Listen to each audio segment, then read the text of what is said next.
You're watching Newsday on the BBC. I'm Sharanjit Lail in Singapore. The headlines. The World Health Organization declares a global health emergency as China's coronavirus spreads. At least 200 people have now died, and there are cases in 18 other countries. The main reason for this declaration is not because of what is happening in China, but because of what is happening in other countries.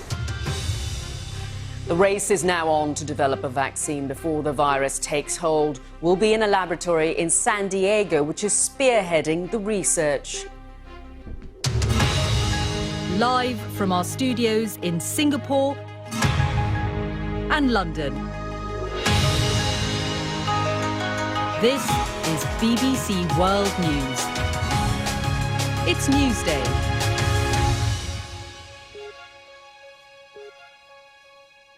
Well, it's midnight in London, 8 in the morning here in Singapore, and midnight in Geneva, where the coronavirus has been declared a global public emergency by the World Health Organization. The illness, which has killed 212 people in China, has spread to almost 20 other countries, with more than 8,000 people infected. The WHO said the declaration sent an important signal to the international community. I'm declaring a public health emergency of international concern over the global outbreak of novel coronavirus. The main reason for this declaration is not because of what is happening in China, but because of what is happening in other countries. Our greatest concern is the potential for the virus to spread to countries with weaker health systems and which are ill prepared to deal with it. And that's the head of the WHO speaking there. Well, let's cross over now to Hong Kong and speak with the BBC's Mariko Ooi, who is watching proceedings from there. Now, Mariko, what's the sense you're getting on the ground there? We know Hong Kong has restricted cross-border access to China. Russia is another country that's done the same. So is there a rising sense of panic at all? Well, Sharanjit, I think it's definitely fair to say that people are worried. Memories of the SARS outbreak from 2003 are still very fresh. That during that outbreak in 2003, the city lost nearly 300 people, and that's why people have been asking for drastic measures. As you mentioned, as of yesterday midnight, the city has reduced the number of flights from the mainland as well as buses, and also they shut down all the high-speed rail as well as ferries, which usually will be arriving from the mainland just behind me. And this declaration by the WHO means that countries could take further measures to restrict not just travel but also trade, and that's a big concern for Beijing because it could have a significant impact on the country's economy. We've already heard from various economists that this outbreak could knock off 1 to 2% of China's GDP growth. Now, we know the WHO has also praised China's efforts. They've also warned against the spread of the virus to other countries with weaker health systems. Is there a sense that you're getting the Chinese government is doing all it can? Well, I think if you look at the reaction, not just here in Hong Kong, but around the world, there have been quite a bit of criticism why it took so long for the WHO to declare this as a global emergency. There was speculation whether there was any pressure from Beijing on the WHO not to do so because of the concerns that this could have an impact on China's economy. And if you listened carefully to the press conference of the WHO boss, he really praised China's, in his word, extraordinary response. He said this declaration of a global emergency is nothing to do with how China has been responding, that it is more about how it's spreading around the world. You know, Mariko, whilst you've been speaking, we've just been getting word that the number of cases has jumped to some 9,600 now globally. So there is a fear that, of course, it is spreading incredibly quickly. What's being said there in terms of the local media? Well, Sharonjit, as you can imagine, it is across all the newspapers' front pages. This is the South China Morning Post. Virus death toll climbs. Of course, as you mentioned, the number continues to climb rather rapidly. I want to show you this newspaper, Oriental Daily News. You can see a lot of people queuing up outside a store to buy facial masks, and many of them, as you can see in the picture, wearing it. It says the shortage around the world. It's also attacking how the Hong Kong government is handling the situation. Citizens causing chaos, the headline also reads. There have been reports of people fighting over who gets to buy the last facial mask. It is a bit of an irony that this city only a few months ago experienced months after months of pro-democracy protests, and they weren't allowed to wear face masks because that would hide their identity. Now everyone, practically everyone, is wearing it, and the city is definitely having a shortage of it. All right, Marika Oy there watching the proceedings in Hong Kong. And of course, we've been getting word that, of course, the number of cases have risen dramatically with the coronavirus in the country. The person affected is a 38-year-old female Chinese tourist from Wuhan City. Of course, we know that's the epicenter of the virus. And she's now confined in a government hospital. And that brings you up to date with some of the papers. Yeah, thanks, Sharonjit. No surprise at all, of course, that coronavirus are dominating the newspaper front pages. And, of course, we've just been telling you about the latest developments. Number of cases jumped up now above 9,000. And, unfortunately, of course, the number of deaths up to 213. Well, we're going to stay with this story now and just pull together what other developments there have been. Italy is the latest country to confirm it has diagnosed patients with the virus, bringing the total to almost 20 countries now affected by the virus. Let's take a look at what other countries are doing to try and combat this outbreak. In Singapore, which has 13 confirmed cases, residents who've been to Hubei province are legally obliged to go into quarantine with severe penalties for those who don't comply. And it's barring entry altogether for new visitors who have been to Hubei in the last 2 weeks. The Australian government, which reports 9 cases, is planning to evacuate hundreds of citizens from Wuhan and then quarantine them on Christmas Island. And that's been a contentious decision. The island is home to a controversial immigration detention centre. It's also quarantined China's national women's soccer team, which is in Australia for an Olympic qualifying tournament. And with more cases detected around Asia, many countries in the region are warning citizens to avoid travelling to China and screening travellers at airports and borders. So, with global cases rising, our global health correspondent, Julip Mazumdar, is in San Diego in the United States and visited the labs of one pharmaceutical company which is working on developing a vaccine.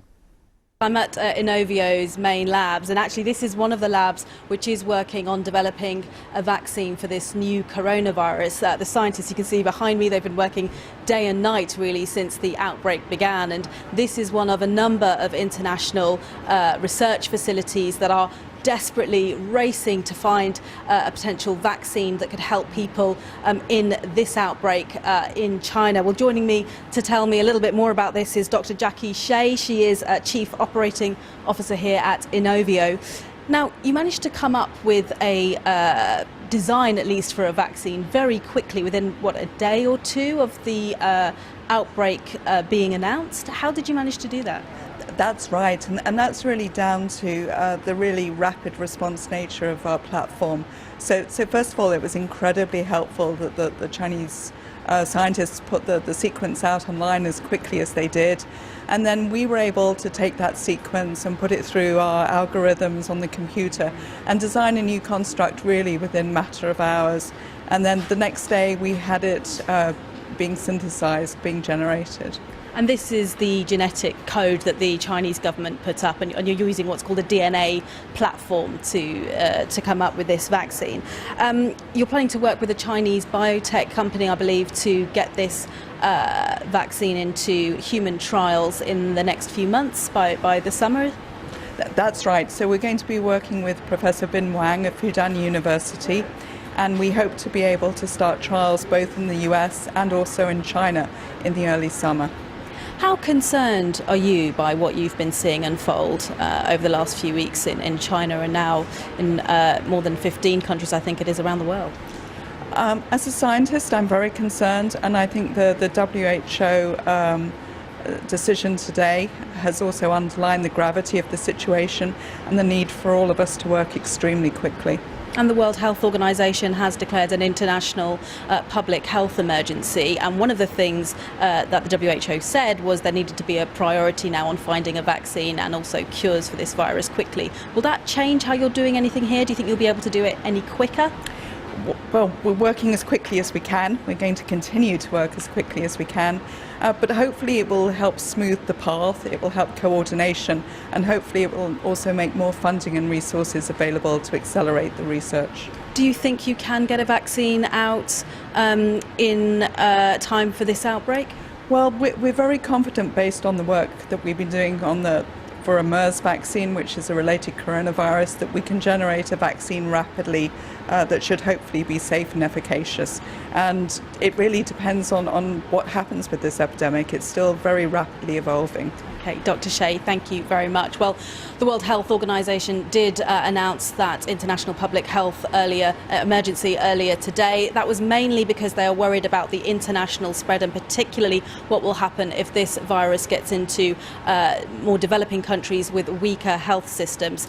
The vaccine, of course, is extremely important. It is still very early days, both at this facility and at a number of other research facilities around the world. But the race is on to find a new vaccine, and the hope is that it can potentially get out during this outbreak. But of course, as we heard there, it depends on what happens over the coming weeks and months in China and beyond. And that was Tulip Nzumda there in that laboratory in San Diego. Well, you've been watching Newsday here on the BBC. I'm Sharon Lail in Singapore. And I'm Lewis Vaughan-Jones in London. Thanks for your company. And just before we go, I just want to remind you of our breaking news at this hour. And that's the update, of course, with the figures, number of people affected by the coronavirus. Newer details is that the total number of people affected around the world, this is over 9,000. And the death toll has risen to 213. That's it. Stay with BBC World News. Bye-bye.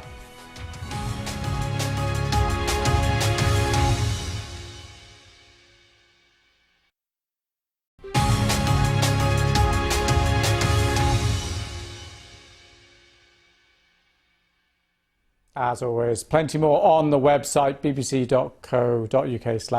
and on the News app. Now, though, it's time to go live to Singapore for Asia Business Report.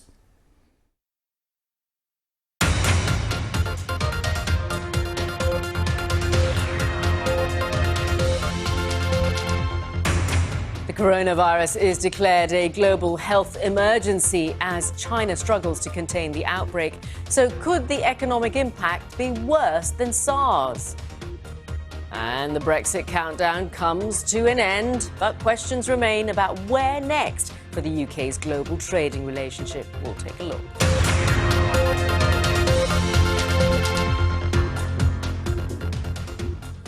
Welcome to Friday's edition of Asia Business Report. I'm Sharanjeet Lail. Well, we begin with the coronavirus, which the World Health Organization has declared a global health emergency. Data released in the last hour indicates that factory activity in China has stalled in January due to the growing impact of the virus.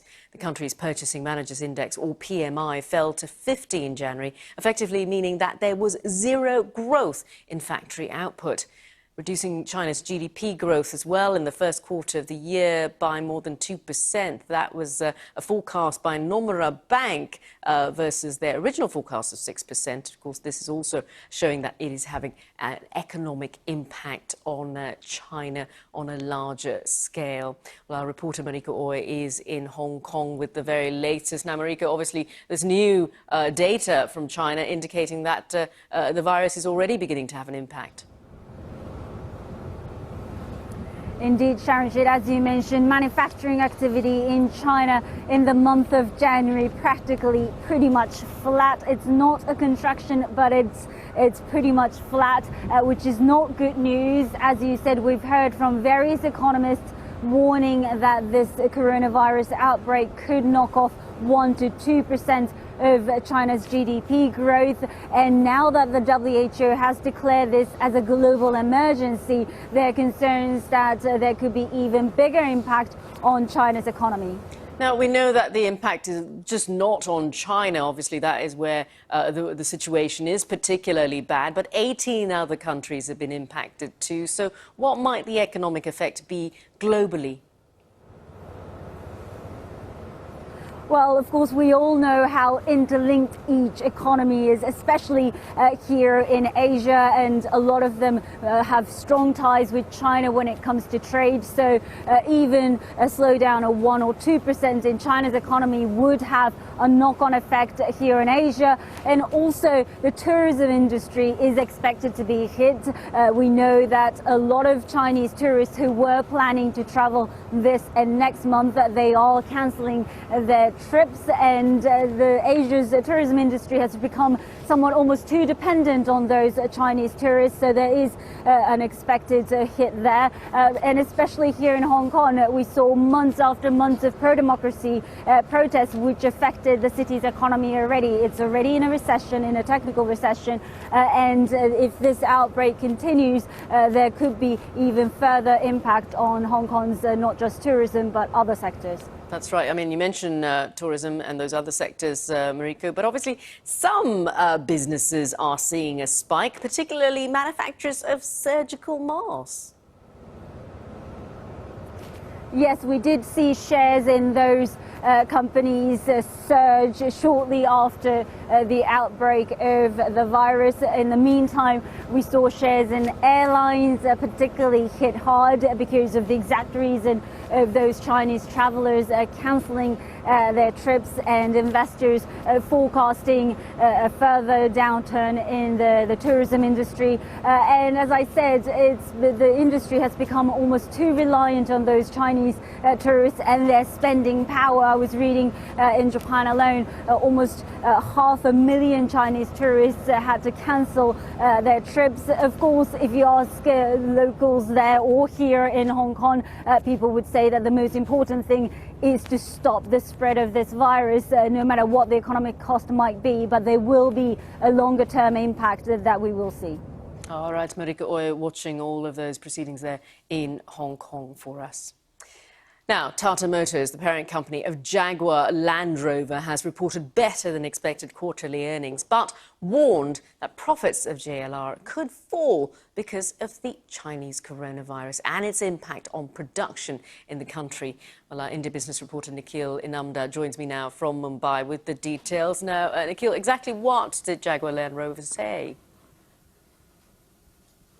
Well, Tata Motors, in fact, hasn't really quantified the monetary impact of this yet, but what it has said is that the forecast of a profit margin of 3% that it had put out for fiscal 2020 could potentially be impacted as a result of this outbreak. JLR, in fact, also giving a statement to the BBC saying that its factory in China has been shut down as per Chinese government directives, and thousands of its workers are away on these extended Lunar New Year holidays, and there's no visibility on when they will come back to the factories because of the travel restrictions that have been imposed. And so some bit of uncertainty on when those inventories can be replenished. Now, Sharanjit, this comes in at a time when JLR has, in fact, shown some bit of a turnaround in China, posting sales that are up 24%. So certainly some bit of an impact and cloud over its immediate business prospects as a result of the coronavirus. All right, Nikhil, thank you for bringing us up to date with that. Nikhil Inamda there in Mumbai.